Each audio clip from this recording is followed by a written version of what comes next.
एकदम झटपट अशी आपली बालुशाही तयार आहे। अगदी पटकन होते, कमी साहित्यात होते, खूप जास्त काही झंझट नाही। तर नक्की ट्राय करा। आवडली असेल तर लाईक करा, शेअर करा आणि सबस्क्राईब करा। पहा मी कोमल तुमच्या सगळ्यांचं आपल्या कोमल नांगणे पाटील या रेसिपी चॅनलमध्ये खूप खूप स्वागत करते। तर आज आपण मिठाईचा प्रकार घेऊन आलो आहोत। भारतात ऑलमोस्ट सगळ्या भागात ही मिठाई केली जाते, फक्त नाव मात्र वेगवेगळं आहे। ते काय नाव आहे, कोणत्या नावाने ती ओळखली जाते हे मला कमेंट करून नक्की सांगा। तर आज आपण बालुशाही करणार आहोत। बालुशाहीला कोणत्या भागात कोणत्या नावाने ओळखलं जातं हे मला सांगा कमेंट करून। चला तर मग रेसिपीला सुरुवात करूया। तर रेसिपी करायच्या आधी मी बालुशाहीला कोणती काळजी घ्यायची, काय काय प्रमाण असावं, प्रमाण चुकलं तर काय होऊ शकतं किंवा पटकन करायला गेलो तर काय होऊ शकतो, ह्या सगळ्या गोष्टी सांगितल्या आहेत। त्याच्यामुळे रेसिपी शेवटपर्यंत पहा। चला तर सुरू करूया। मग बालुशाही करणार आहोत। तर बालुशाहीसाठी आपल्याला काय काय साहित्य लागणार आहे आधी वजनी प्रमाण सांगते, मग वाटीचं प्रमाण सांगते। तर इथे माझ्याकडे पावशर मैदा आहे, त्याच्यानंतर 50 मिली हे माझ्याकडे तूप आहे, त्याच्यानंतर दही तुम्हाला फक्त 1 ते 2 चमचे लागतं, म्हणजे अंदाजे फक्त 50 मिली लागतं, एवढंच लागणार आहे। वाटीचं प्रमाण म्हणत असाल तर इथे माझ्याकडे 1 वाटी आपल्या घरातली जी कोणती वाटी घ्याल तुम्ही ती 1 वाटी जर तुम्ही मैदा घेतला असेल तर पाव वाटी फक्त तुम्हाला तूप घ्यायचं आहे। तो मोहन टाकताना थोडीशी काळजी घ्यायची। त्याच्यानंतर फक्त 2 चमचे ते 3 चमचे एक खटास यावी किंवा आंबटपणा यावा म्हणून दही घेतलंय। बरं तुम्हाला दही नसेल वापरायचं तर बेकिंग पावडर वापरू शकता, कारण आपण ह्याच्यात थोडंसं सोडा पण ऍड करतो। सोडा घेतला आहे दह्यानंतर आपण, तर दह्यानंतरून सोडा फक्त मी थोडासा 1-2 चिमटी फक्त टाकणार आहे। खूप जास्त टाकलं तरी खूप खस्ता होईल ती, तर एवढं लक्षात घ्या। इन केस तुम्हाला जर दही आणि सोडा दोन्ही वापरायचं नसेल तर अर्धा चमचा पावशर पिठासाठी तुम्हाला अर्धा चमचा बेकिंग पावडर वापरायची आहे, पण शक्यतो दही टाकून करा, खूप छान फ्लेवर येतो। चला तर मग सुरुवात करूया। तर आधी पीठ आहे ते व्यवस्थित चाळून घ्यायचं। आणि आता इथं माझ्याकडे हे मोहनसाठी जे आपण तूप वापरलंय ते गरम नाहीये पण पूर्ण वितळवलेलं आहे, तर ते मी पूर्ण ऍड करते लागल तसं।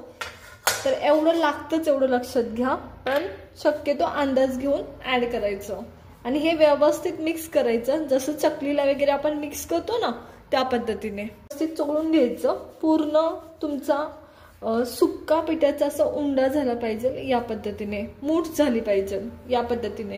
मी सर्व मैद्याला तूप व्यवस्थित चोळून घेतलंय आणि हे पहा असं उंडा होतोय, तो फुटत नाही आणि थांबतोय हातात किती पण हलवलं तर या पद्धतीने झालं पाहिजे। तर लक्षात घ्या। आता थोडंसं माझं तूप शिल्लक राहिलंय, 75 मिली घेतलं होतं, त्याच्यातला अगदी 10 मिली वगैरे शिल्लक राहिले ते। तर त्यानुसार जसं तुमचं मैद्याची क्वालिटी असते त्यानुसार सुद्धा कमी जास्त ते लागू शकतं, पण खूप जास्त फरक पडत नाही, फक्त 5-10 मिलीचा फरक पडतो। तर आता दही ऍड करतोय, तर 1 ते 2 चमचे फक्त मी दही ऍड करतेय।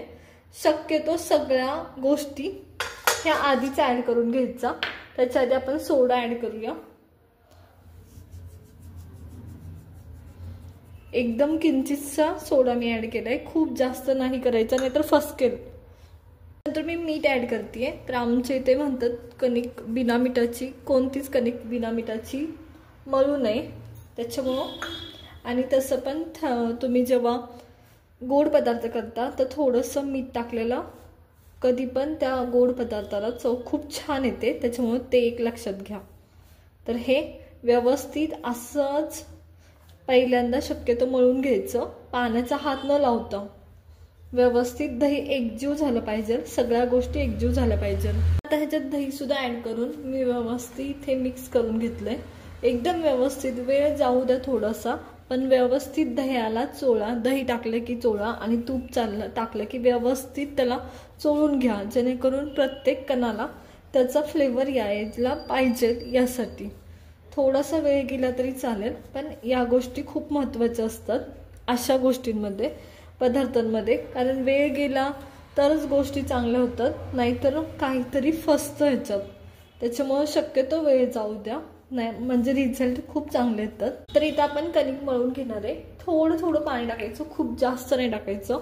ऑलरेडी दही आणि जे आपण तूप टाकलेलं असतं त्यांनी कणिक बनायला सुरुवात झालेली असते। अगदी किंचित पाणी टाकायचं आणि मळून घ्यायचंय। खूप पातळ कणिक नाही मळायची, नेहमी लक्षात ठेवा, कारण ह्याच्यात लेयर्स निघल्या पाहिजे असतात त्याच्यामुळे.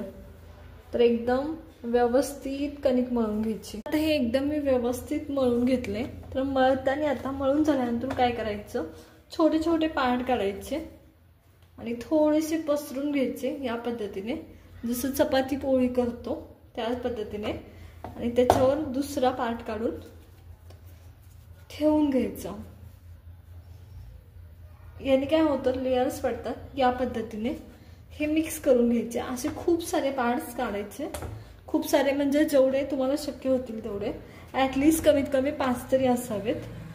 तर हे या पद्धतीने, म्हणजे आता हा एक लेयर होऊन जातो त्याचा, जेणेकरून बालुशाहीला लेयर पडायला सोपं पडतं. तर हे छोटीशी परत इवन तुम्ही जर बेलण्याने लाटून एकावर एक ठेवले आणि परत मिक्स केलं ना, पीठ मळलं ना तरी चालतं, त्याने पण फार सुंदर पार्ट पडतात. जर असे करायला नको हवे असतील तुम्हाला तर हे असे पार्ट एकावर एक ठेवायची आणि परत मळून घ्यायचं या पद्धतीने, जेणेकरून बालुशाहीला लेयर्स खूप साऱ्या पडतील. आता हे तुम्ही रेस्ट करून सुद्धा एकावर एक ह्या असं लेयर्स बनवू शकता, किंवा लेयर्स बनवून सुद्धा रेस्ट करायला ठेवू शकता. एक जास्त वेळ नाही, फक्त 15 ते 20 मिनिटं तरी रेस्ट दिलं पाहिजे, जेणेकरून आपल्याला व्यवस्थित बालुशाहीचा डो भेटेल. तर हे मी असंच ठेवून रेस्ट करायला ठेवून देणार आहे एक 15 मिनिटं. तोपर्यंत आपण पाक बनवून घेणार आहोत, याला जो लागणार आहे तो. चला तर मग हे साईडला ठेवून देते. बनवण्यासाठी मी इथं बाहेरच म्हणजे गॅसच्या खालीच 2.5 वाटी साखर काढून घेते. ही जवळजवळ अर्धा किलो साखर आहे. पावशेर तुमच्या पीठ असेल तर आणखी एक आणि अजून अर्धी. जर तुमचं 2.5 वाटी साखर असेल तर तुम्हाला 1.5 वाटी पाणी टाकायचं, एवढं लक्षात घ्या. तर मी इथंच टाकून घेते, मग आपण गॅसवर ठेवणार आहोत. तर इथं मी 1.5 वाटी पाणी ॲड केलं आहे. आता याच्यात आपण वेलची ॲड करणार आहोत. कलर येण्यासाठी लोक कलर ॲड करतात, केशरी कलर ॲड करतात, त्याच्यानं केशर सुद्धा ॲड केलं जातं. तर आपण फक्त वेलची ॲड करणार आहोत याच्यात. आता पाक करायला ठेवलोय आणि पाक हा बारीक गॅसवरच करायला ठेवायचा, नेहमी लक्षात ठेवा. आधी साखर वितळू द्यायची आणि आपल्याला 1 तारीच्या जवळपास न्यायचं आहे किंवा 1 तारी पाक करायचं, एवढं लक्षात ठेवा. खूप जण गुलाबजामला जसं करतात तसं पण करतात, शोषण्यासाठी, बालुशाही शोषून घ्यावं तो पाक म्हणून. पण ॲटलिस्ट 1 तारीपर्यंत किंवा 1 तारी पाक तरी तुम्ही केलं पाहिजे, जेणेकरून ती व्यवस्थित व्हावी बालुशाही. चला तर मग आधी साखर वितळून घेऊया पूर्ण. तर पाकातली साखर आपली विरघळायला लागली आहे, तेव्हा मी ह्याच्यात वेलची ॲड करते. तुम्ही वेलची पूड ॲड करू शकता, मी अख्खी वेलची ॲड करते. तर 3 वेलची मी फक्त ॲड केली आहे, अख्खी करतोय म्हणून. साखर विरघळत नाही तोपर्यंत साखर हलवत हलवत पाक करायचा, एवढं लक्षात ठेवा. आणि पाक होतोय आपला, तोपर्यंत आपण बालुशाहीच्या गोळ्या करून घेऊया, म्हणजे बालुशाही करून घेऊया. चला तर मग बालुशाहीच्या गोळ्या करण्यासाठी इथं मी पीठ घेतलं आहे या पद्धतीने आणि व्यवस्थित घ्यायचं, ते गोल करायचं या पद्धतीने. तुम्हाला ज्या पद्धतीने हवंय त्या पद्धतीने तुम्ही घेऊ शकता आणि व्यवस्थित मध्ये त्याच्या होल पाडायचं. तर होल आरपार गेलं पाहिजे, कारण त्याला तिथून व्यवस्थित तळण्यासाठी जागा भेटत असते, त्याच्यामुळे व्यवस्थित गोल झाली पाहिजे, एवढं लक्षात घ्या. इथं आपला पाक होत आलाय आणि याला आता 1 तारी सुद्धा सुटतीये, तर मी तुम्हाला दाखवते. तर या पद्धतीने, तर हा पुरेसा आहे आपला पाक. आपला पाक रेडी आहे. मी गॅस बंद करून टाकते. एकदम व्यवस्थित असा आपला पाक रेडी आहे. जर तुम्हाला 1 तारी होत नसेल तर जसं गुलाबजामला करतात तसं काढला तरी बास होतो. तर हा 1 तारी असा आहे, या पद्धतीनेच पाहिजे आपल्याला, खूप जास्त नकोय. या पद्धतीने माझी बालुशाही सुद्धा तयार आहे. बोट आतमध्ये सहज गेलं पाहिजे अशी करून घ्या, जेणेकरून त्याला तळायला स्पेस भेटतो. असं जेव्हा तुमचं बोट आरपार जातं तेव्हा. तर ही सगळे असेच करून घेणार आहे मी. चला तर मग इथं आपल्या बालुशाही तयार आहेत. आपण ह्या तेलात तळून घेणार आहे आणि पाक सुद्धा झाला आपला, तर पाकात पण सोडणार आहे.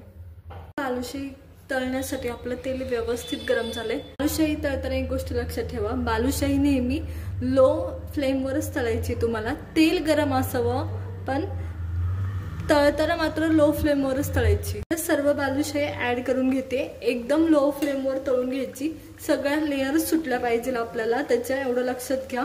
त्याच्यामुळे एकदम बारीक गॅस करायचा आणि तळून घ्यायची। पेशन्स ठेवायचा, याला खूप पेशन्स ठेवायला लागतो, कारण तळली व्यवस्थित तर व्यवस्थित लागते, आतमध्ये व्यवस्थित पाक मुरतो, नाहीतर नाही। एकदा बालुशाही टाकल्यानंतर कमीत कमी पहिले 4 ते 5 मिनिटं तिला उलटायचा प्रयत्न करायचा नाही, तिला एकदम बारीक गॅसवर होऊ द्यायची। आता थोडीशी तळत आली असं वाटलं की पलटून घ्यायची आणि कंटिन्युअसली अशीच तळून घ्यायची, अजिबात गॅस मोठा करायचा नाही। आता थोडीशी लाल दिसायला सुरुवात होते 1 मिनिट भरात तरी, आणि अशा लेयर जेव्हा सुटतात तुमच्या बालुशाहीला ते गुड साईन आहे, कारण की अशाच लेयर सुटल्या तर पाक आतपर्यंत जातो, नाहीतर नाही जात। या पद्धतीने तर माझी बालुशाही व्यवस्थित तळून झाली। मला एक बॅच काढायला कमीत कमी 10 मिनिटं लागतात ते, तर त्या अंदाजाने तुम्ही करून घ्यायची, कारण आतमध्ये व्यवस्थित ती तळली गेली पाहिजे। शाही व्यवस्थित झाली आहे तळून। आता लगेच ही आपण जसं गुलाबजाम पाकात ऍड करतो तसं बालुशाही लगेच पाकात ऍड केली पाहिजे, तरच ती सोक केली जाते।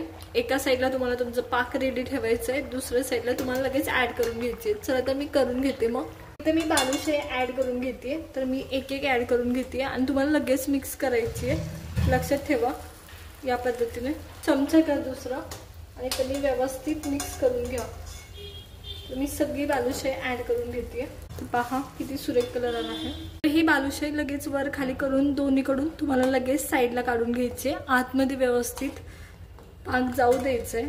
या पद्धतीने तर मी बालुशाही पाकात ठेवून 1-2 मिनिटं झालेत, 2 मिनिटापेक्षा जास्त ठेवायची नाही पाकात, एवढं लक्ष ठेवा। लगेच साईडला काढून घ्यायची प्लेटमध्ये। चला तर काढून घेऊया। मग इथे मी बालुशाही सगळी साईडला काढून घेते व्यवस्थित। हे पहा अगदी फार सुंदर झाले आणि खूप लेयर पण पडल्या, तर या पद्धतीने तर सर्व मी बालुशाही अशीच काढून घेणार आहे आता। तर पहा किती सुरेख दिसत आहे, नक्की ट्राय करा।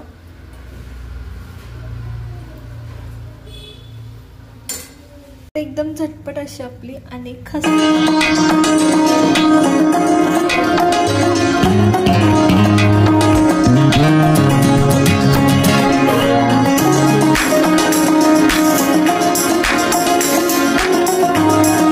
आवडली असेल तर लाईक करा, शेअर करा आणि सबस्क्राईब करा। तर पहा ते 2 महिने आरामशीर टिकते, काही होत नाही त्याला। तुम्ही ट्रॅव्हलिंगसाठी किंवा कुणाला तरी गिफ्ट म्हणून देण्यासाठी योग्य आहे, तर नक्की ट्राय करा आणि आपल्या हातची द्या। तर तुम्हाला आजची आपली बालुशाहीची रेसिपी कशी वाटली हे आम्हाला कमेंट करून नक्कीच सांगा। बरं आणखी कोणता मिठाईचा प्रकार तुम्हाला पाहायला आवडेल हे सुद्धा आम्हाला सांगा। भेटूया नवीन रेसिपी सोबत, तोपर्यंत व्हिडिओ आवडला असेल तर लाईक करा, शेअर करा आणि सबस्क्राईब करा। धन्यवाद।